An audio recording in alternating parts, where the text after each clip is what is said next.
साथियों, यह सच्ची घटना है वृंदावन की। वृंदावन की गलियों में एक संत रहा करते थे। सभी लोग उन्हें प्यार से जज साहब कहकर पुकारा करते थे। एक समय की बात है, जब वो संत वृंदावन की गलियों से गुजर रहे थे, तब एक व्यक्ति ने एक महात्मा से पूछा, बाबा, मेरी समझ में ये नहीं आ रहा कि सभी लोग इन्हें जज साहब कहकर क्यों पुकारते हैं। तब उस महात्मा ने बताया, बेटा, सभी लोग इन्हें जज साहब इसलिए कहते हैं, दरअसल वो सन्यासी बनने से पहले एक जिले के जज हुआ करते थे। असल में वह संत एक लोक अदालत में जज थे और कोर्ट में बैठकर लोगों का न्याय किया करते थे। बेटा, आज से 20 साल पहले की बात है कि जिस लोक अदालत के जिस जिला के यह जज हुआ करते थे, उसी जिला के एक छोटे से गांव में एक दीनानाथ नाम का भोला भाला व्यक्ति रहा करता था। वह श्री बांके बिहारी जी का बहुत ही सच्चा भक्त था। उसकी श्री बांके बिहारी जी में बहुत ही आसक्ति थी। कभी कोई घटना हो जाती और कोई उससे पूछता कि भोले भैया, यह काम कैसे हुआ, तो वो कह देता, भैया मुझे नहीं मालूम, जो जाने बिहारी जी ही जाने। यदि कभी कोई किसी उलझन में पड़ जाता और वह उनसे कहता, भोले भैया अब क्या करना चाहिए, तो वो दीनानाथ जी कहते, भैया मुझे नहीं मालूम, यह बात तो बिहारी जी ही जाने। कहने का तात्पर्य यह था कि जहाँ कैसा भी और कोई भी प्रश्नवाचक चिन्ह लग जाता तो दीनानाथ जी का बस एक ही जवाब होता, भैया मुझे नहीं पता, बिहारी जी ही जाने। दीनानाथ जी के माता पिता ने उन्हें जो नाम दिया था उसे तो कोई नहीं लेता था, बल्कि उसके स्थान पर उसके भोलेपन के कारण सभी ग्रामवासी उसे भोले भैया कहकर ही पुकारा करते थे। दीनानाथ जी श्री बांके बिहारी जी के बहुत ही सच्चे भक्त थे। रोज वो बांके बिहारी जी के मंदिर में जाते और मंदिर जाकर बिहारी जी की सेवा किया करते थे। एक दिन की बात है, दीनानाथ जी की पत्नी ने अपने पति उस भोले भैया से कहा, पिया जी, हमारी बिटिया अब सयानी हो चुकी है और उसकी अवस्था अब विवाह योग्य हो गई है, इसलिए पिया जी कोई अच्छा सा घर बार देखकर हमारी इस बिटिया की शादी जल्दी से करा दो। दीनानाथ जी बोले, हो जाएगी प्रिय, तुम क्यों चिंता करती हो। अपने पति के ऐसे वचनों को सुनकर उनकी पत्नी बोली, चिंता की तो बात ही है पिया जी, घर में एक दमड़ी भी नहीं है और बिना पैसों के भला बिटिया की शादी कैसे होगी। पत्नी की बात सुनकर दीनानाथ जी बोले, भद्री, तुम क्यों चिंता करती हो, बिहारी जी चाहेंगे तो सब कुछ अच्छे से ही होगा। और इतना कहकर दीनानाथ जी बिहारी जी के मंदिर को चले गए। साथियों, बिटिया के लिए लड़का देखा गया। शादी का दिन निश्चित हुआ। जब बारात आने के 10 दिन शेष रह गए तो दीनानाथ जी की पत्नी ने फिर से अपने पति से कहा, पिया जी, बिटिया की शादी में अब ज्यादा समय शेष नहीं रहा है और अभी तक आपने पैसों का कोई इंतजाम भी नहीं किया है। पिया जी, अब आपको पैसों का इंतजाम कर लेना चाहिए, नहीं तो हमारी बड़ी बदनामी होगी। पत्नी की बात सुनकर दीनानाथ जी अपने गांव के साहूकार के घर की तरफ को चल दिए। साहूकार के घर पहुंचकर उन्होंने साहूकार को प्रणाम किया। जब साहूकार ने उनके आने का कारण पूछा तो उन्होंने बड़ी सादगी से उस साहूकार को बता दिया कि साहूकार जी, मेरी बिटिया की शादी है और मुझे कुछ पैसों की आवश्यकता है। यदि आप मुझे कुछ पैसे दे देंगे तो मैं कुछ समय बाद ही आपको सूद समेत वो पैसा वापस लौटा दूंगा। साथियों, साहूकार ने दीनानाथ जी को पैसे दिए और अपने बही खाते में दिन तारीख और जो दीनानाथ जी को पैसे दिए थे वो चढ़ा दिए। दीनानाथ जी उस साहूकार से पैसे लेकर और उन पैसों को अपनी जेब में रखकर अपने घर की तरफ चल दिए। साथियों, दीनानाथ जी अपने घर पहुंचे। उन्होंने अपनी पत्नी के हाथों में वो रुपए थमाए और रुपए देने के बाद वो फिर से बिहारी जी के मंदिर में बिहारी जी की सेवा करने के लिए चले गए। साथियों, वो दिन भी आ गया जिस दिन दीनानाथ जी की बिटिया की शादी होनी थी। दीनानाथ जी ने बड़े ही धूमधाम से अपनी बिटिया की शादी की। उसे बहुत सा दान दहेज देकर अपने घर से विदा किया। जब बिटिया की शादी हो गई और बिटिया अपनी ससुराल चली गई तो दीनानाथ जी ने अपने दोनों बेटों को बुलाया और अपने दोनों बेटों से कहा, बेटा, बिहारी जी की कृपा से तुम्हारी भगनी की शादी बड़े ही धूमधाम से संपन्न हो गई है। अब तुम भी बड़े हो गए हो, इसलिए बेटा तुम दोनों को अपनी जिम्मेदारी समझते हुए अब तुम्हें कोई काम धंधा देख लेना चाहिए। साथियों, दीनानाथ जी के दोनों पुत्र बड़े ही आज्ञाकारी थे।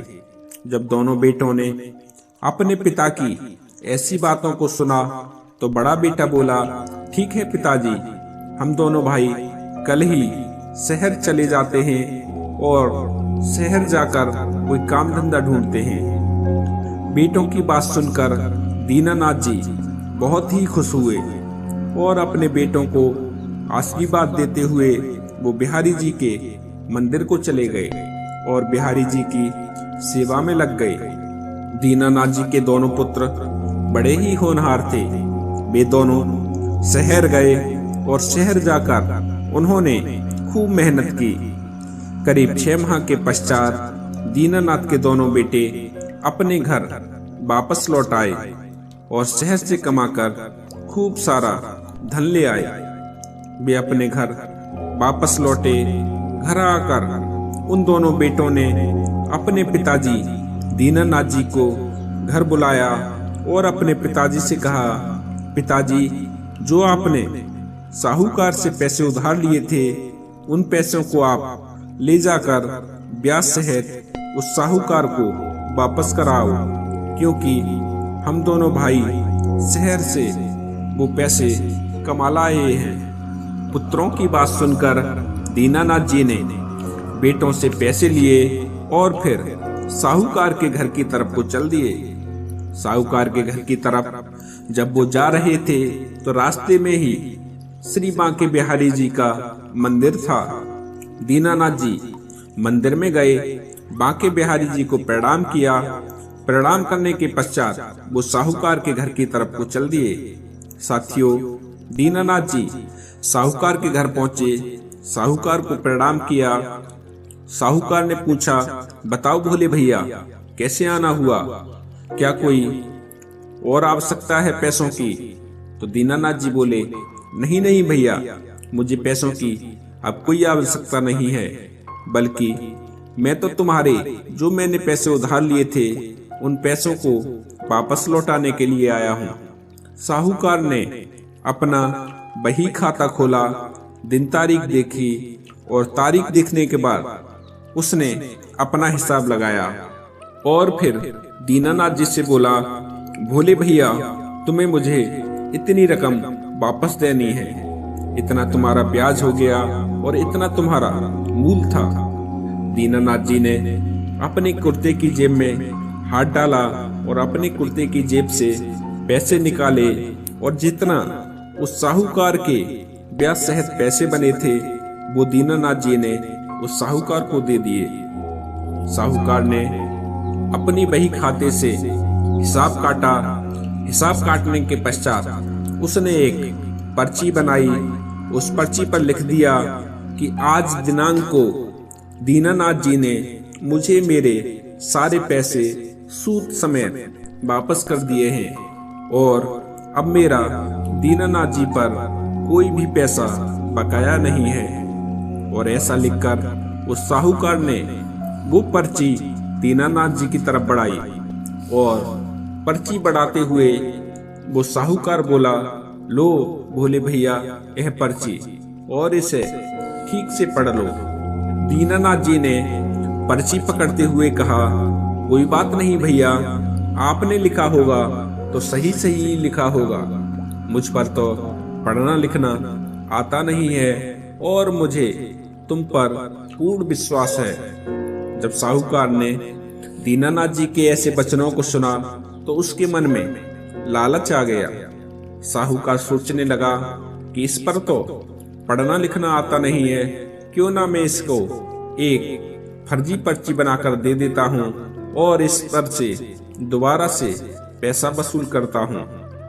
जब उस जमींदार के मन में पाप आ गया तो उसने पहले वाली पर्ची को तो बही खाते में रख दिया और उसके स्थान पर एक दूसरी पर्ची तैयार की और उस पर पेंसिल से आड़ी तिरछी लकीरें खींच दी और उस पर्ची को दीनानाथ जी को देते हुए वो साहूकार बोला, लो भोले भैया तुम्हारे हिसाब की पर्ची। दीनानाथ जी बहुत ही सीधे साधे इंसान थे। उन्होंने वह पर्ची ली, अपने कुर्ते की जेब में रखी और फिर साहूकार से कहा, अच्छा भैया अब मुझे इजाजत दो, मेरे बिहारी जी मेरी राह देख रहे होंगे। और ऐसा कहकर वो दीनानाथ जी साहूकार के घर से निकले और सीधे बांके बिहारी जी के मंदिर में पहुंच गए। और मंदिर पहुंचकर उन्होंने साहूकार से मिली पर्ची बिहारी जी के चरणों में रखी और उस पर्ची को रखने के बाद वो बिहारी जी की सेवा में लग गए। साथियों, कुछ दिनों के बाद उस साहूकार ने अपना एक आदमी दीनानाथ जी के घर भेजा और उसे भेजकर ये संदेशा भिजवाया कि आपने जो साहूकार से पैसे लिए थे वह पैसे वापस मंगाए हैं। जब दीनानाथ जी के घर वालों को उस आदमी ने यह संदेशा दिया तो दीनानाथ जी के घर वालों ने दीनानाथ जी को बुलाया और उनके पुत्रों ने अपने पिता से पूछा, पिताजी हमने जो आपको पैसे दिए थे क्या है आपने साहूकार को अभी तक नहीं दिए। साथियों, अपने पुत्रों के ऐसे वचनों को सुनकर दीनानाथ जी कहने लगे, नहीं नहीं बेटा, मैं तो साहूकार का पूरा हिसाब कराया था और उस साहूकार ने मुझे एक पर्ची भी दी थी। दीनानाथ के बेटों ने कहा, तो शायद उनसे कोई गलती हो गई होगी। एक काम करो पिताजी, आप उनके पास जाओ और उनसे कहना कि मैंने तो आपका पूरा हिसाब कर दिया है, फिर आपने मेरे घर पर अपना आदमी उगाही के लिए क्यों भेजा। साथियों, दीनानाथ जी फिर से साहूकार के पास पहुंच गए और साहूकार से कहने लगे, महाजन मैंने तो आपका पाई पाई का हिसाब कर दिया था, फिर आपने अपना आदमी मेरे घर उगाही के लिए क्यों भेजा। साहूकार के मन में तो पहले से ही लालच भरा हुआ था कि भोले भाले दीनानाथ से मुझे दोबारा पैसे लेने हैं। उसी लालच के वशीभूत होकर वो साहूकार दीनानाथ जी से बोला, नहीं नहीं भोले भैया, अभी आपने मुझे पैसे नहीं दिए हैं। दीनानाथ जी कहने लगे, भैया ठीक से याद करो, मैंने आपको पैसे दिए हैं और उसके बदले में आपने मुझे एक पर्ची भी दी थी। साहूकार क्रोध में आंखें लाल करते हुए बोला, लगता है आपकी बुद्धि सटिया गई है, आप थोड़े बुजुर्ग हो गए हैं इसलिए आपको याद नहीं है। आपने किसी और को दिए होंगे और आप ये सोच रहे हैं कि वो पैसे तुमने मुझे दिए हैं। आप अपने दिमाग पर जोर डालिए और 2 दिन के अंदर मेरे पैसे मुझे मिल जाने चाहिए, या तो तुम मुझे मेरे पैसे समय से पहुंचा देना, नहीं तो मैं तुम्हारे खिलाफ कोर्ट में केस कर दूंगा। साहूकार के जब ऐसे वचनों को दीनानाथ जी ने सुना तो वो कहने लगे, भैया तुम्हें जो करना है वो करो, मैं तो बस इतना जानता हूँ कि मैंने तुम्हें पैसे दिए हैं और अब मैं तुम्हें दोबारा एक पाई भी नहीं दूंगा। और इतना कहकर दीनानाथ जी साहूकार के घर से वापस लौट आए और मंदिर में बैठकर बांके बिहारी जी का भजन करने लगे। साथियों, अगले दिन की सुबह साहूकार कोर्ट में गया और कोर्ट में उसने दीनानाथ जी के खिलाफ केस कर दिया। जब केस दर्ज हो गया तो कोर्ट से उन्हें एक सम्मन आया जिसमें लिखा था कि अमुक अमुक तारीख को तुम्हें कोर्ट में हाजिर होना है, जहां पर तुम्हें यह बताना है कि आप साहूकार के पैसे क्यों नहीं लौटा रहे हैं। साथियों, वह दिन भी आया जिस दिन उस केस की तारीख थी। दीनानाथ और साहूकार दोनों कोर्ट पहुंच गए। सामने जज साहब बैठे हुए थे। जब अर्दली ने पुकारा दीनानाथ जी हाजिर हों, तो दीनानाथ जी कटघरे में जाकर खड़े हो गए। जब जज ने पूछा, क्यों भाई दीनानाथ, तुमने अभी तक साहूकार के पैसे क्यों नहीं लौटाए?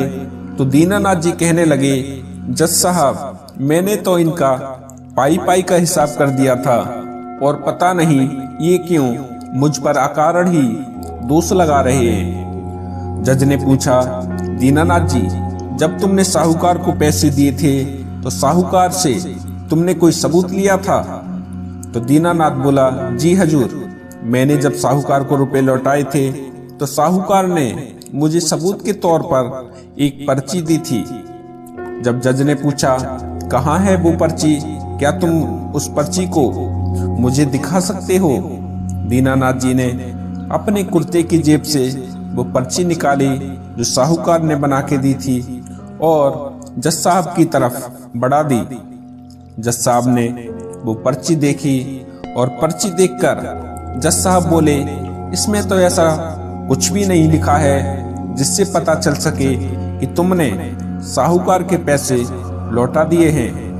भक्तों, जज की ये बात सुनकर आज वो दीनानाथ जी रोने लगते हैं और रोते रोते कहते हैं, जज साहब, मुझे इस साहूकार ने जो पर्ची दी थी वो मैंने तुम्हें दिखा दी, इससे आगे मैं कुछ नहीं जानता। जज साहब बोले, दीनानाथ जी रो मत, मुझे ये बताओ, जब तुमने साहूकार को पैसे दिए थे तो उस समय तुम दोनों के अलावा वहां पर क्या कोई तीसरा व्यक्ति भी मौजूद था? जज की बात सुनकर दीनानाथ जी बोले, जी हजूर, वहां पर हम दोनों के अलावा बिहारी जी मौजूद थे और मुझे पैसे देते हुए बिहारी जी ने देखा था। जब दीनानाथ ने ये बताया तो वो जज साहब सोचने लगे कि जब दीनानाथ ने पैसे दिए होंगे तो कोई बांके बिहारी नाम का शख्स वहां होगा। उस जज को क्या पता था कि दीनानाथ जी जिस बांके बिहारी के बारे में बता रहा है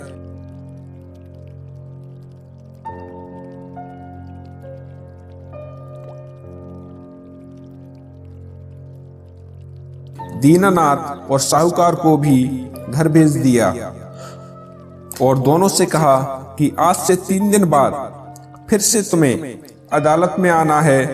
भक्तों, दूसरा दिन हुआ। दूसरे दिन वो सिपाही भी बांके बिहारी जी का वारंट लेकर दीनानाथ के गांव में पहुंच गया।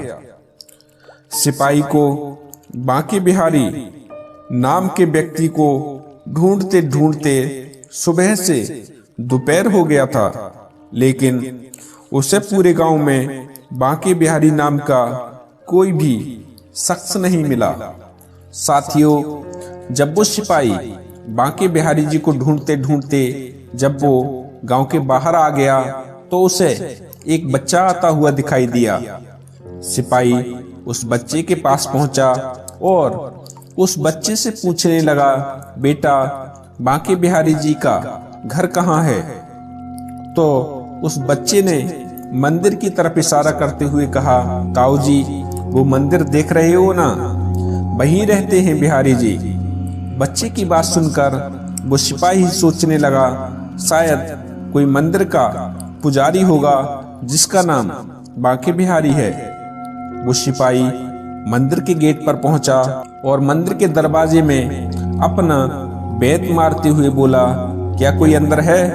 मंदिर का पुजारी निकलकर मंदिर से बाहर आया और हाथ जोड़ते हुए बोला, क्या बात है साहब, आप यहाँ किसे ढूंढ रहे हैं? पुजारी की बात सुनकर वो सिपाही बोला, क्या बांके बिहारी जी यहीं रहते हैं? पुजारी बोला, जी हजूर, बांके बिहारी यहीं रहते हैं। उस सिपाही ने पुलिस वाले की तरह ही सवाल किया, आप कौन? तो पुजारी बोला, साहब मैं बांके बिहारी जी का सेवक हूँ। इतना सुनते ही सिपाही ने अपने थैले में हाथ डाला और कई वारंटों के बीच में से बांके बिहारी जी का वारंट निकाला और पुजारी को देते हुए बोला, लो ये तुम्हारे मालिक बांके बिहारी का कोर्ट का वारंट है और आप इस पर्चे पर अपने साइन कर दीजिए। पुजारी ने भी कुछ नहीं सोचा बेचारा और उसने भी साइन कर दिए। साइन करने के बाद पुजारी उस सिपाही से पूछने ही वाला था, लेकिन सिपाही इतनी जल्दी में था कि पुजारी के साइन करते ही पुजारी से वो पर्चा लिया और उसे अपनी जेब में रखकर साइकिल पर सवार हुआ और तुरंत ही वहां से चला गया। पुजारी जी सोचने लगे, बांके बिहारी जी के नाम का वारंट, आखिर ये वारंट कोर्ट ने क्यों भेजा है?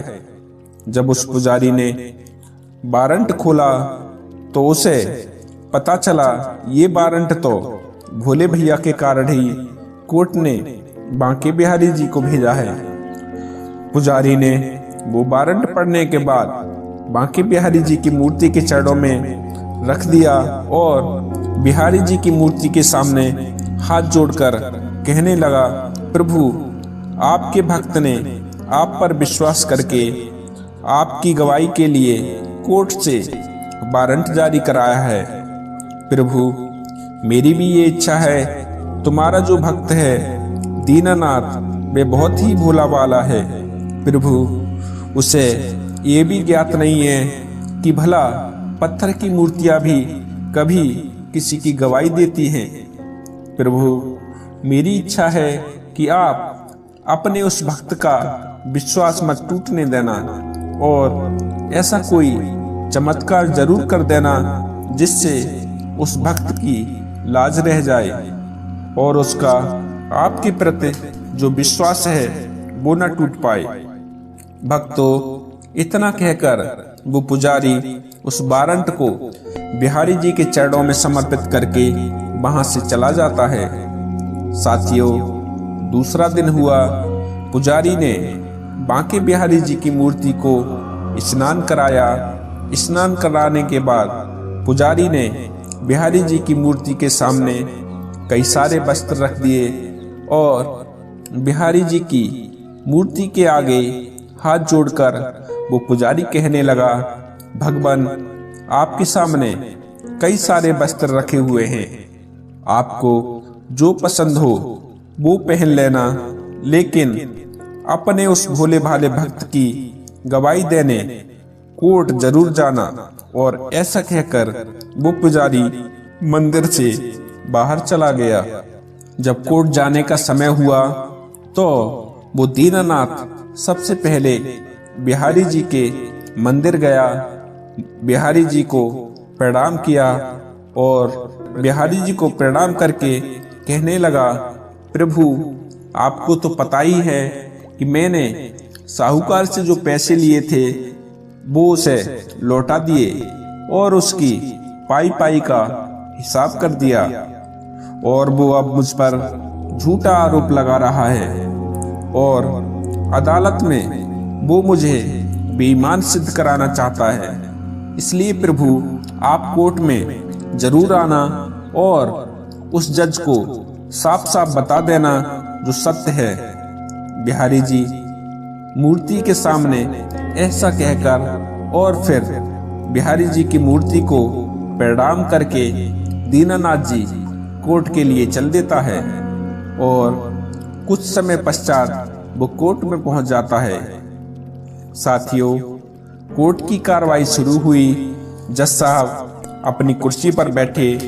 जज साहब ने दीनानाथ जी से कहा, दीनानाथ जी, तुम्हारे गवाह बांके बिहारी कहाँ हैं? तो दीनानाथ बोला, हजूर, वो आते ही होंगे। जज ने अपने अर्दली से कहा कि बांके बिहारी को बुलाओ।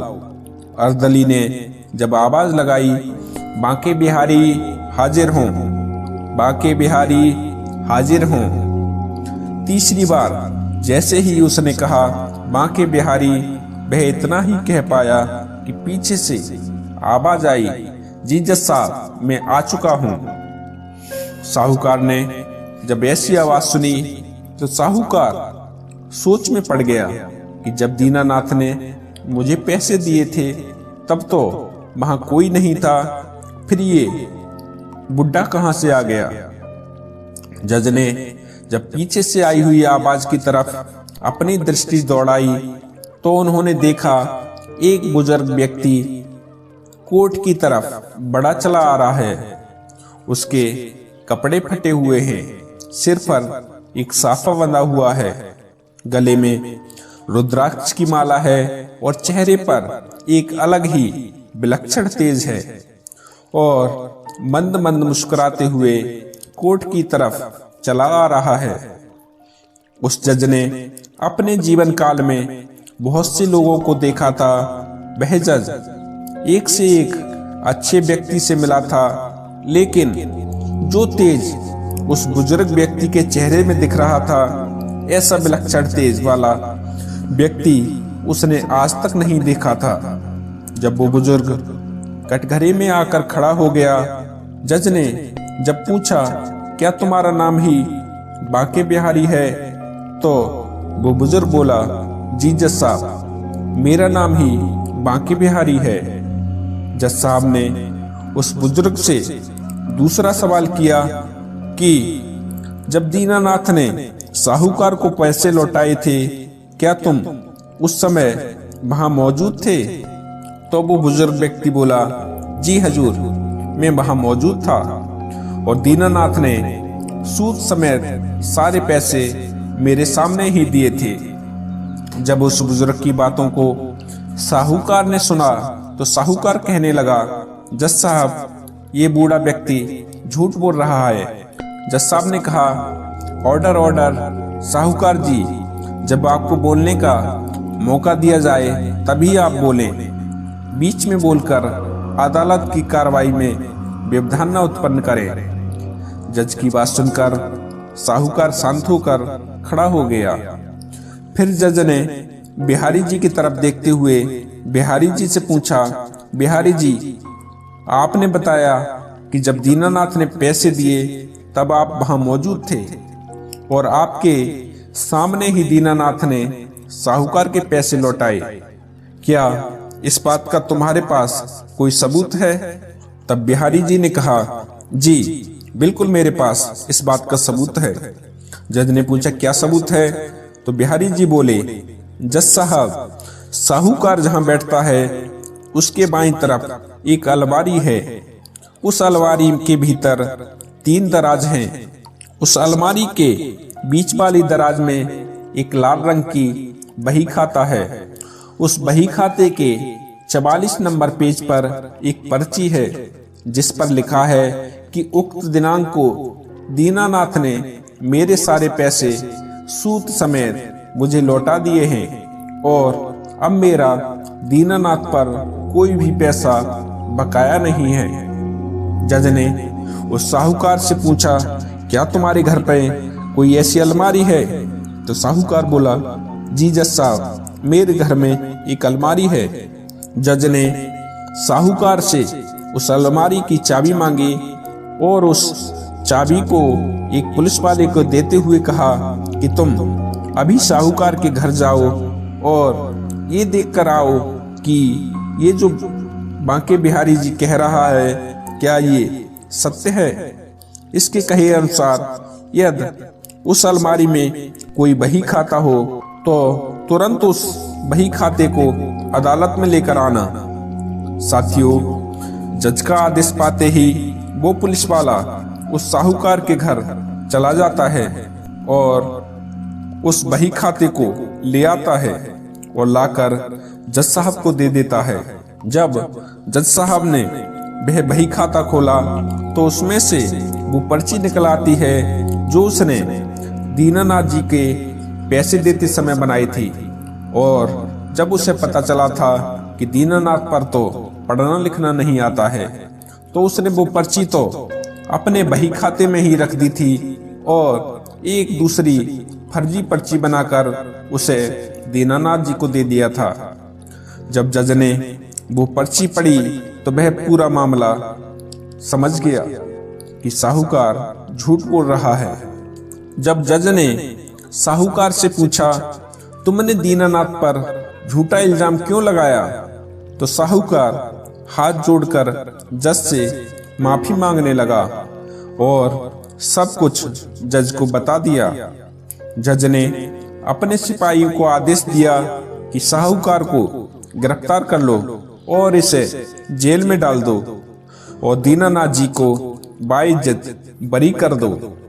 जज ने बिहारी जी को धन्यवाद देने के लिए जैसे ही कटघरे की तरफ देखा तो वहां से बिहारी जी गायब हो चुके थे।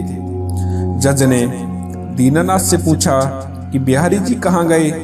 दीनानाथ बोला, हजूर, उन्हें तो बहुत सारे काम रहते हैं, उनके बहुत से मंदिर हैं और उन्हें सबको देखना पड़ता है, इसलिए वो तो चले गए। जज बोला, कोई बात नहीं दीनानाथ, अब तुम भी अपने घर जा सकते हो। जज ने अदालत की कार्रवाई समाप्त की। कार्रवाई समाप्त करने के बाद उसने वो सिपाही बुलाया जो बिहारी जी को वारंट देने बिहारी जी के घर गया था। उस सिपाही से जज ने कहा, भाई सिपाही, मुझे उस बुजुर्ग व्यक्ति बांके बिहारी से मिलने की इच्छा है। सिपाही बोला, क्यों साहब, अब क्या रह गया, अब आप क्यों उस बुजुर्ग व्यक्ति से मिलना चाहते हो। तो वो जज बोला, भाई, आज मेरे हाथों से पाप होने से बच गया, नहीं तो आज मैं उस बेकसूर दीनानाथ को सबूतों के अभाव में सजा दे देता। आज उस बुजुर्ग ने आकर मुझे ये पाप करने से बचा लिया, इसलिए मैं उस बुजुर्ग से मिलकर उन्हें धन्यवाद देना चाहता हूँ। एक तो ये वजह है उससे मिलने की, दूसरी ये है कि जब से मैंने उस बुजुर्ग बांके बिहारी को देखा है तब से मेरा मन कुछ विचलित है। जज साहब की बात सुनकर वो सिपाही बोला, साहब, बात तो आप सही कर रहे हैं, मैंने भी अदालत में बहुत से गवाहों को देखा है, लेकिन आज जो गवाह गवाही देने आया था उसके जैसा तो मैंने आज तक कभी नहीं देखा। जज साहब बोले, भाई, अब तू ज्यादा विलंब मत कर और मुझे उन बुजुर्ग के पास ले चल। साथियों, इस प्रकार वो जज और सिपाही वहां चल दिए जहां बांके बिहारी का मंदिर था। जब वे मंदिर पहुंचे, जब दोनों ने मंदिर में प्रवेश किया, जज और सिपाही दोनों ही हैरान रह गए, क्योंकि मंदिर में जो मूर्ति थी उसकी छवि और आज जो अदालत में गवाही देने बुजुर्ग आया था उसकी छवि एक समान थे। जज साहब ये देखकर हैरत में पड़ गए। जज साहब ने सिपाही से पूछा, तुमने वारंट कैसे दिया था। तो सिपाही बोला, मैंने तो वारंट इनके नौकर को दिया था। जब मैंने नौकर से पूछा था कि बिहारी जी के तुम कौन हो, तो उसने मुझे बताया था कि मैं बिहारी जी का सेवक हूँ। जज साहब ने सिपाही से कहा, अब कहाँ होंगे वो बिहारी जी के सेवक। सिपाही बोला, हजूर, आप यहीं बैठिए, मैं अभी उन्हें देखकर और उन्हें बुलाकर लाता हूँ। साथियों, ऐसा कहकर वो सिपाही मंदिर परिसर के अंदर चला गया और पुजारी जी को ढूंढने लगा। कुछ समय बाद सिपाही के साथ वो पुजारी जज साहब के सम्मुख था। जज साहब ने पूछा, आप बिहारी जी के कौन हो? तो वो पुजारी बोला, हजूर मैं तो उनका सेवक हूँ। जज साहब बोले, कहाँ है तुम्हारे मालिक? मैं उनसे मिलना चाहता हूँ। पुजारी ने मूर्ति की तरफ इशारा करते हुए कहा, हजूर आपके सामने ही तो हैं हमारे मालिक बिहारी जी। जो मूर्ति आप देख रहे हैं यह मूर्ति ही तो हमारे भगवान कृष्ण बिहारी जी की है और ये ही है हमारे आराध्य श्री बांके बिहारी जी। भक्तों, जब जज ने पुजारी के ऐसे वचनों को सुना तो वह जज सब कुछ समझ चुका था। उसे पता चल चुका था कि आज उसकी अदालत में कोई और नहीं बल्कि स्वयं साक्षात भगवान श्री कृष्ण जी ही गवाह के रूप में अपने भक्त की गवाही देने के लिए आए थे। साथियों, ये पता चलते ही उस जज ने सब कुछ छोड़ा और उन्होंने वृंदावन की सीध लगा ली और तब से आज तक वो बांके बिहारी जी का स्मरण करते हुए वृंदावन की गलियों में ही घूमते रहते हैं।